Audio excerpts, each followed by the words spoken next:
Hello, welcome to my talk on history of aerodynamics, Part 1, the earlier explorations before 1800. It is a long history. People slowly explored aerodynamics, a part of the full fascinating history of aerodynamics. We will see here how our prominent pioneers of aerodynamics or fluid dynamics smartly solved the problem step by step, or one problem after another. This is especially true for the long history of more than 2,000 years, covering from the ancient Greek Aristotle in about 350 BC to the earlier 20th century. Today, we can enjoy the air travel on business or on holidays. However, if we look back to a little bit more than 100 years, precisely before 17th December 1903, when the Wright brothers made their first successful flight of heavier-than-air. No one believed humans could fly, not to mention the long-distance flights. For example, in 1901, after the disappointing test season, Wilbur Wright, one of the Wright brothers, said, "Not within 1,000 years will man ever fly." But luckily, they insisted and they made the first successful flight on 17th December 1903. Although the flight covered a mere 36 meters, this changed everything in aviation, and thus all different successful stories as we have seen today. Nowadays, if we are asked to calculate the lift and the drag on an airfoil, it would be quite easy to use CFD to calculate the lift and drag correctly if the angle of attack is small. People can do this simply by following the manual, even if you don't understand aerodynamics or CFD very well. Think about 100 years ago. People nearly knew nothing about the heavier-than-air flight. In aerodynamics, the primary parameters are lift and drag on the subjects in flows for stationary or moving subjects. And this is especially true for the flying bodies in the air. In the long history, the humans dreamed to fly in the air or develop a heavier-than-air flying machine was the driving force for establishing modern aerodynamics. In the modern formulations, the lift L and the drag D can be calculated simply as these expressions, which now can be understood that the lift and the drag are proportional to the air density, the velocity squared, the projected area, and the lift and drag coefficients CL and CD. However, it took many centuries for our pioneer aerodynamicists to find the correct solution. In reality, the lift and drag coefficients are actually calculated when we obtain the lift L and the drag D, which in turn can be calculated from the fluid pressure P and the shear stress tau on the body surface. From the pressure, the lift and the profile drag can be calculated. And from the shear stress, the fluid friction, a part of the drag, can be calculated. Now, we can understand this easily, even from the simple dimensional analysis. The lift and drag can be given in the dimensionless form as the lift and drag coefficients CL and CD. Hence, in the modern aerodynamics, the main target would be to find the pressure P and the shear stress on the body surfaces. Either use numerical modeling or wind tunnel test.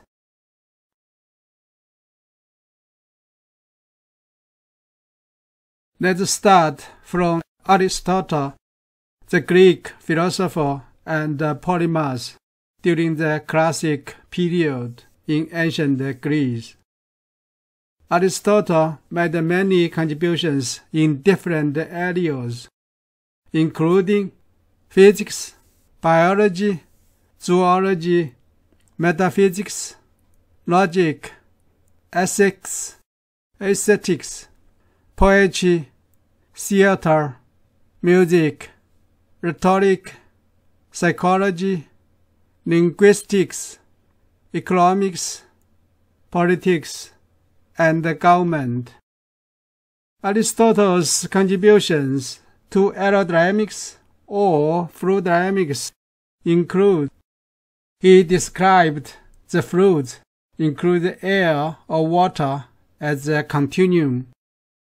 He suggested that the body moving through a continuum would encounter a resistance or a drag. Aristotle's contributions to fluid dynamics were basically based on observations, not much asking why the phenomena are caused. His methodology would lead some wrong conclusions. One famous one would be at this: as soon as the agent, the force, stops causing it, the motion stops also. However, this theory had been accepted for almost 2,000 years until Galileo and then Newton in 17th century. If we interpret this theory in aerodynamics, it would be something like this: the moving body in a fluid will experience a resistance. This is actually correct. While at the same time, the fluid falling behind the moving body will push the moving body to keep the body moving. This is not correct.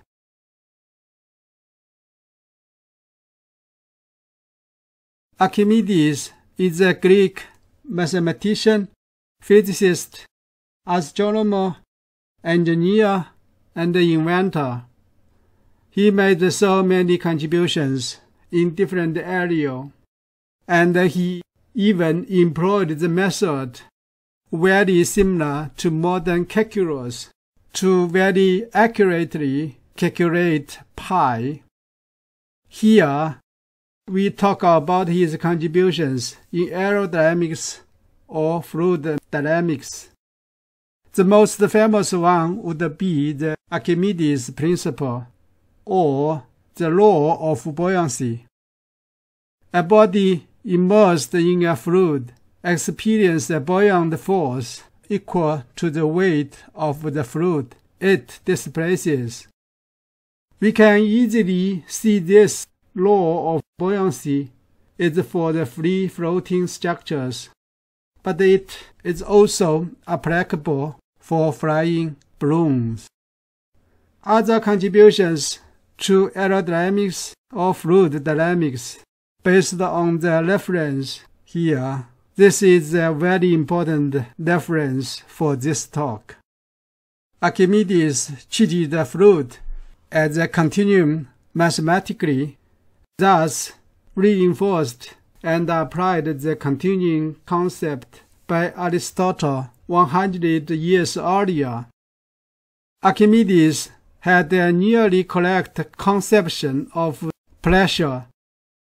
Each part is always pressed by the whole weight of the column perpendicularly above it. Today, we calculate the pressure in water or other fluids in a similar manner. Archimedes had a vague understanding of fluids under the pressure gradient. If fluid parts are continuous and uniformly distributed, then that of them which is the least compressed is driven along by that which is more compressed. In modern terms, this can be understood that pressure difference or pressure gradient could make a stagnant fluid into motion. For example, the pipe flows.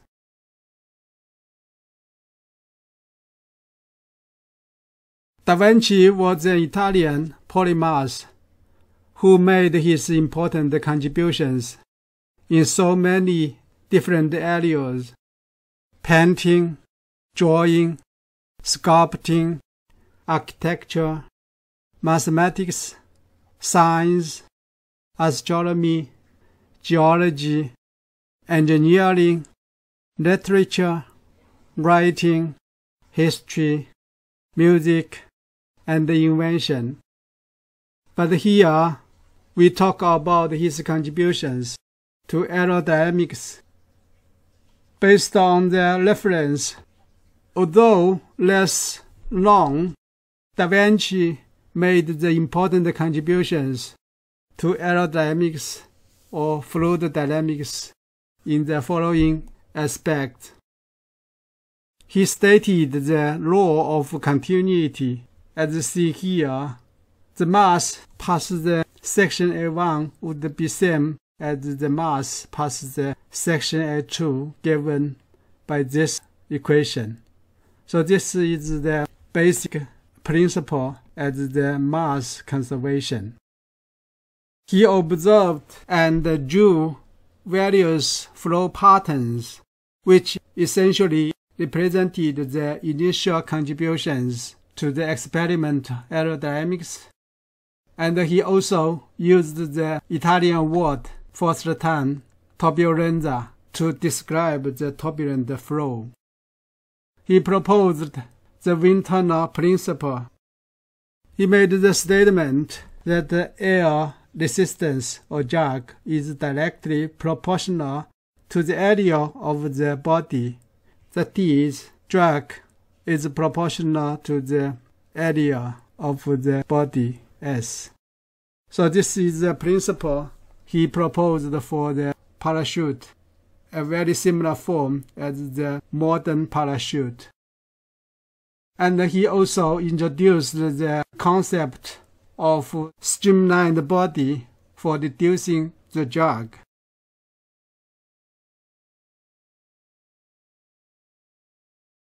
Galileo was another Italian polymath who had been called the father of observation astronomy, the father of modern physics, the father of the scientific method, and the father of modern science. But here, our concentration is on his contributions to aerodynamics or fluid dynamics. Galileo was the first to formulate the aerodynamic resistance, which varies proportionally to the density of the fluid, given in a form as this. And we can see the drag is a function of the velocity. But later, he wrongly concluded that the aerodynamic drag was proportional to the velocity. Galileo made also some other indirect contributions to aerodynamics or fluid dynamics. he introduced the concept of inertia and momentum. This is a very important understanding for the motions. And he observed that the force was needed to change a motion rather than to maintain a motion. This is in contrast to the earlier Aristotelian theory. A force was simply needed to sustain motion, and this provided a solid basis for Newton's second law of motion. As Newton put the famous expression in English in 1675, "If I have seen further, it is by standing on the shoulders of giants." Galileo must have been one of the giants. So the famous example is the Leaning Tower of Pisa experiment for proving his idea of the aerodynamic drag. And he also developed the inertial dynamics and the so-called Galilean transformation, which provided a base for modern wind tunnel testing.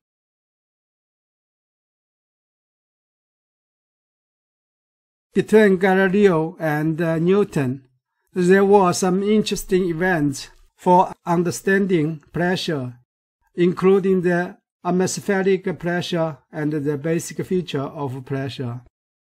In the Torricelli's vacuum experiment in 1643, the purpose of the experiment is to prove that the source of the vacuum came from the atmospheric pressure.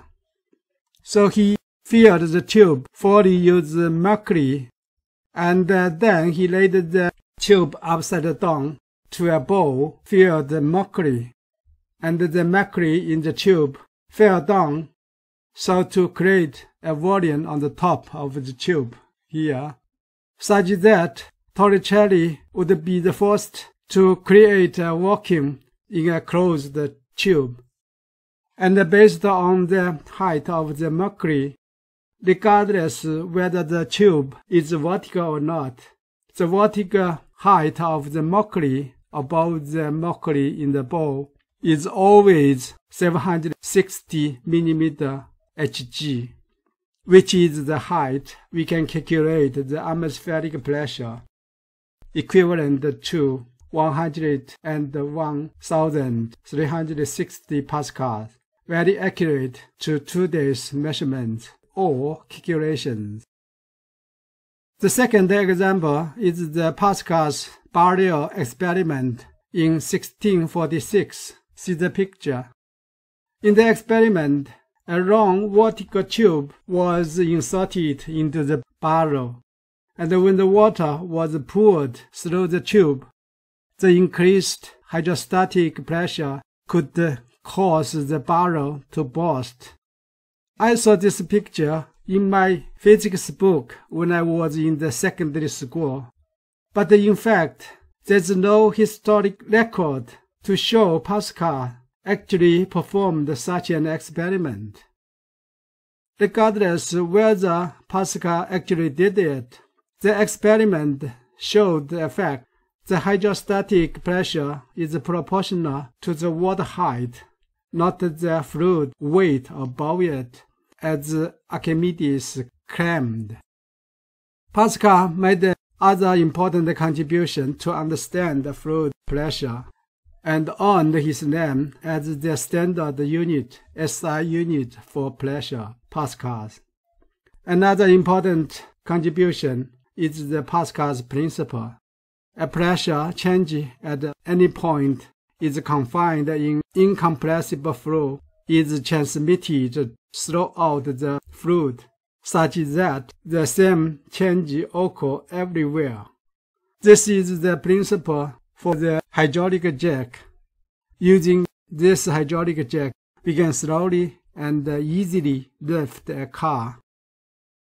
The third example is the Marburg hemispheres experiment in 1656.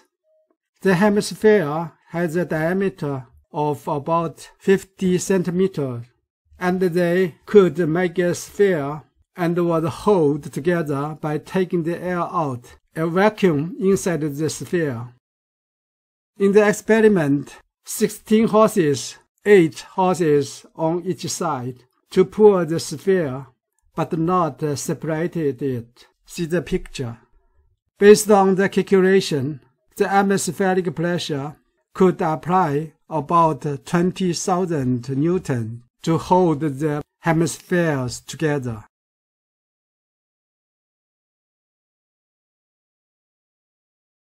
Isaac Newton was an English mathematician, physicist, astronomer, theologian, and natural philosopher who is widely regarded as the most influential scientist of all time and a key figure in the scientific revolution. His book, Mathematical Principles of Natural Philosophy, was first published in 1687. We all know very well about Newton's 3 laws of motion, the first, second, and the third laws of the motion, and the Newton's law of universal gravitation. All this laid the foundation of classical mechanics. But here we talk about his contributions to aerodynamics or fluid dynamics. The first contribution is the Newton's second law of motion, the conservation of momentum. In a form of the differentiation equation, the Newton's second law of motion would be given as this. This equation is primary for the dynamics of a mass point. Euler extends the Newton's second law of motion for a mass point to the continuum and derived the partial differential equations for the inviscid fluid given in this form. So we can see here the difference for the dynamics equations of the solid motion and the fluid motion. The second contribution Newton made is the introduction of the fluid shear stress. See this picture.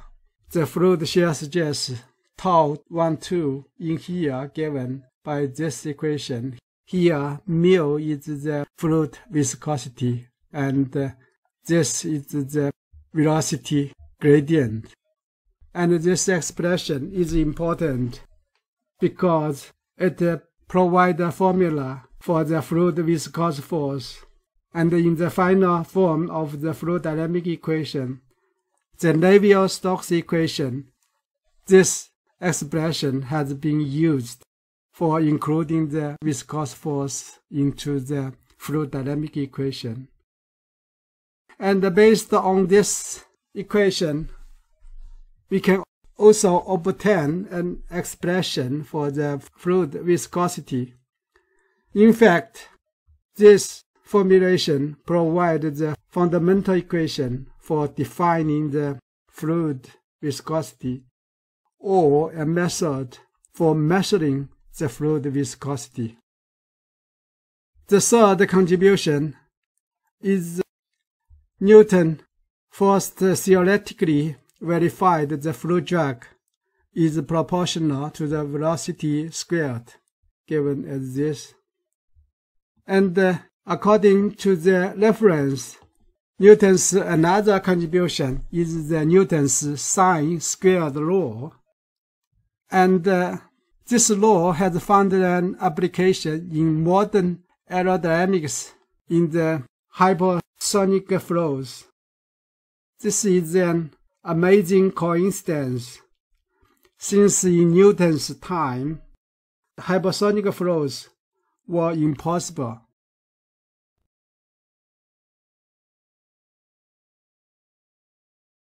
Dania Bruni was a Swiss mathematician and physicist, and one of the many prominent mathematicians in the Bernoulli's family. Dania Bruni is particularly remembered for his book Hydrodynamica, published in 1738, and his famous Bernoulli's principle, in which he applied his mathematical skills in fluid mechanics to initialize the pressure-velocity relation. Performed an experiment in his drawing, Bernoulli was able to work out the Bernoulli's principle. Pressure decreases when the flow speed increases. He also examined the problem from the energy conservation for this specific problem. One interesting fact is that based on the reference 1 here, there is no statement or equations for the Bernoulli's equation in his book Hydrodynamica. Daniel's father, Johann Bernoulli, was also a famous mathematician and physicist, and made a lot of contributions in fluid dynamics with his publications Hydraulica.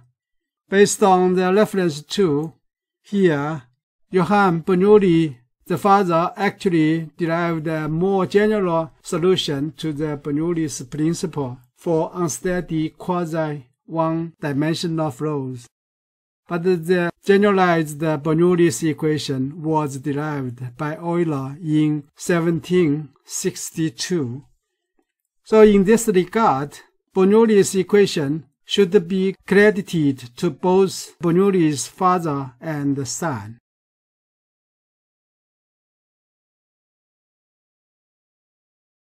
Leonhard Euler was a Swiss mathematician, physicist, astronomer, logician, and engineer who made so many influential discoveries in many branches of mathematics.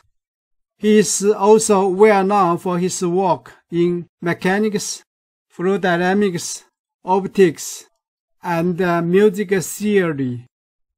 Euler was one of the most prolific scholars in the history. He published more than 500 papers and books, together with 400 more after his death. Fluid mechanics and dynamics were only one of his many different research interests. Euler should be regarded as the founder of theoretical fluid dynamics, with his contributions in deriving the universal Bernoulli's equation and Euler equation. Both developments are very important and still influential in both theoretical and experimental fluid dynamics, as well as in the history of the science.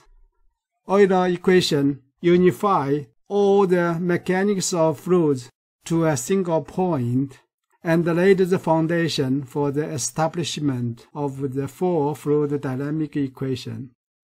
And to date, Bernoulli's equation is still the most used equation in fluid engineering, even in the digital computation age. Euler's amazing contribution in fluid dynamics include he extended Newton's law of motion of mass point to the continuous media using the different approaches, which was named later as Eulerian approach.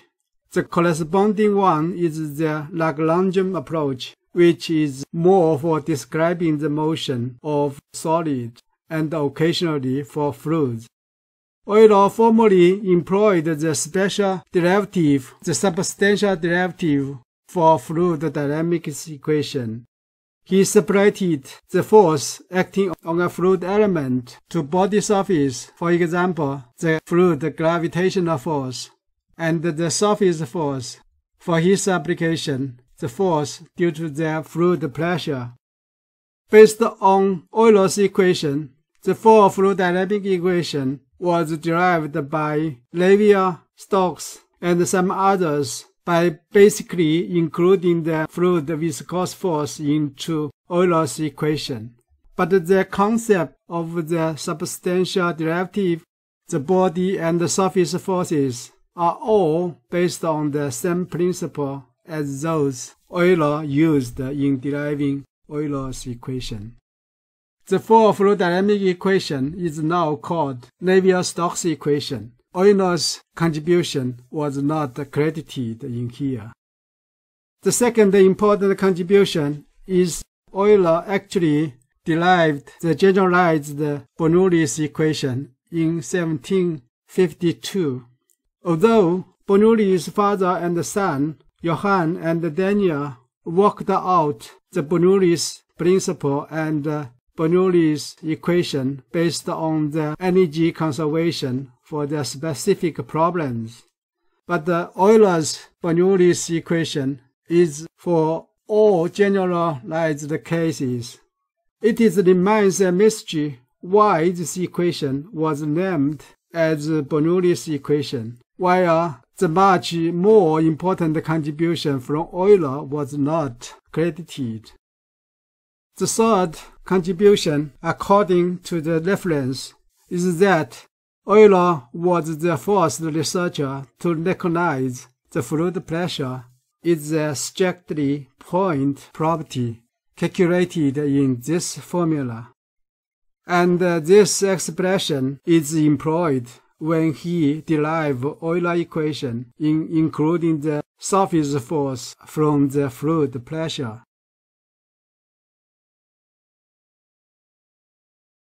Here are some important scholars who made very important contributions to understand aerodynamics or fluid dynamics in 18th century. And this method are still being used or frequently mentioned.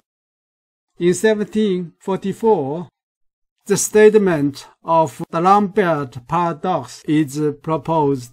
It states zero drag force on the bodies moving in inviscid flow. Obviously, this is in contradicting to the conclusions. A body moving in fluid will experience resistance, and this paradox made the researchers of the Euler to attempt to add the fluid viscous force into the fluid dynamic equation, as later done by the scholars in the 19th century. In 1788, Joseph Lagrange introduced the concepts of the velocity potential and the stream functions, two fundamental ideas in theoretical aerodynamics even today. Also, his reformulation of the classical mechanics by employing the energies in the dynamic system earned him a name in the fluid dynamics, the Lagrangian approach for fluid dynamics, a method to describe the fluid motion by chasing the fluid particles, like that in the solid mechanics. And the corresponding approach is the Euler approach, which describes the fluid motion at the reference point, as we are mostly using in the fluid dynamic studies. In 1789, Laplace first put forward the Laplace equation, the fundamental equation for rotational flows. This equation is still widely used in both aerodynamics and hydrodynamics.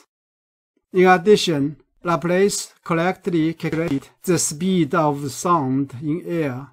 This would be important if high speed and compressible flows are concerned. In the next few slides, the experimental aerodynamics in 18th century would be discussed. In this slide, Pitot tube would be introduced. Pitot tube is the classic and still most used instrument for measuring fluid velocity in both laboratories and engineering environment.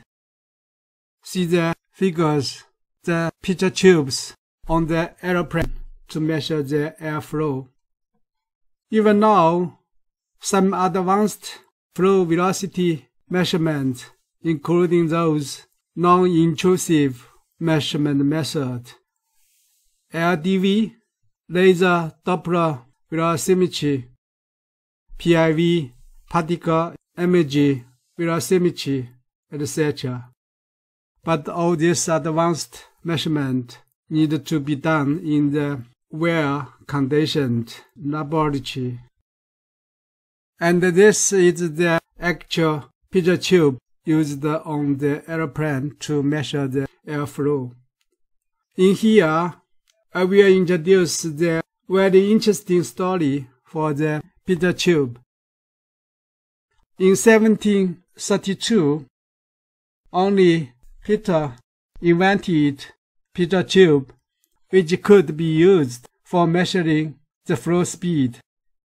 The original Pitot tube was a simple form, as in this drawing, an 80-degree bend tube with the tube head pointing into the flow, and Pitot showed it could be used for measuring the fluid speed. Now we know Pitot tube works with the Bernoulli's equation for measuring the fluid velocity. But in fact, this invention was before Bernoulli's principle in 1738 and the Bernoulli's equation in 1752.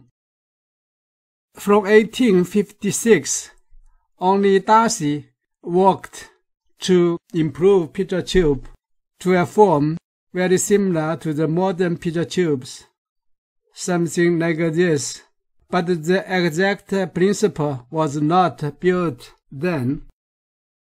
The theoretical work was fully established in 1913 by Professor John Airy of University of Michigan, who conducted an extensive measurement using Pitot tube, for which he was able to use the Bernoulli's equation to explain the principle of Pitot tube.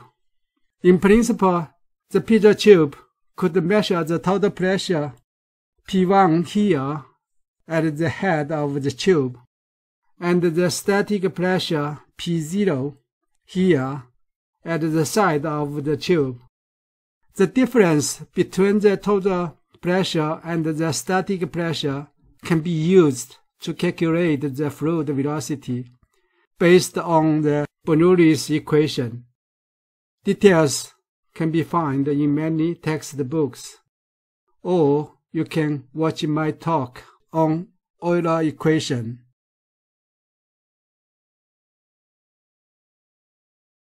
The second important experiment device for aerodynamics is the whirling arm, see the picture, developed by Benjamin Robbins in 1742. Using this device, Robbins could verify the aerodynamic force, which varies with the square of the relative velocity between the body and the air stream, if the velocity is not too high. He first showed that the two aerodynamic bodies of same front area but of different shapes have different drag value. Today, we know this better. The shape of the body is critical for determining whether or not the flow will separate from the surface, and the separated flow could dominate the profile drag on a body. Observe that the projectiles spinning on their axis of travel experience side forces, which made them deviate from the straight line path.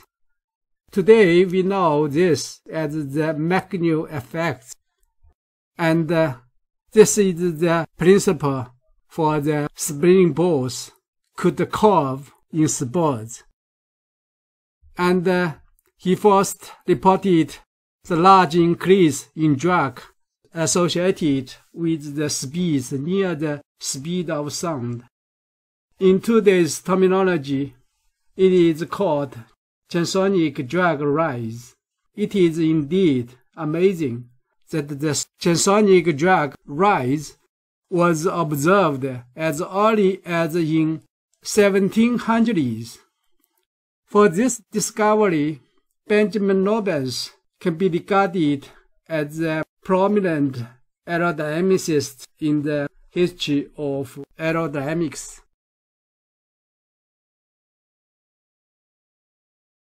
The third important researcher is John Charly Boulder. He used the whirling arm as an aerodynamic test device according to the reference. He could verify once again that aerodynamic forces vary as the square of the velocity. Boulder's experiment with the flat plate showed such force varied as the sine of the angle of attack, not the sine squared as indicated by the Newtonian calculation. Here d is the aerodynamic force and alpha is the angle of attack. Boulder was the first to show the effect of aerodynamic interference.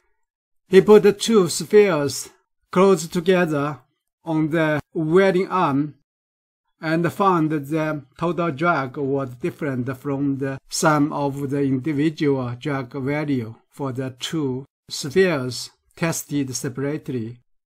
And this effect becomes known as the Boulder effect. Boulder studied the flows through the ducts, experienced a sudden increase in area, and he found that the continuity equation did not simply describe the change in velocity due to the flow separation. It should be noted here the continuity equation should be correct if the flow velocities were accurately measured. Today we can understand this better, that the flow could separate from the duct walls in the region of the sudden area increase.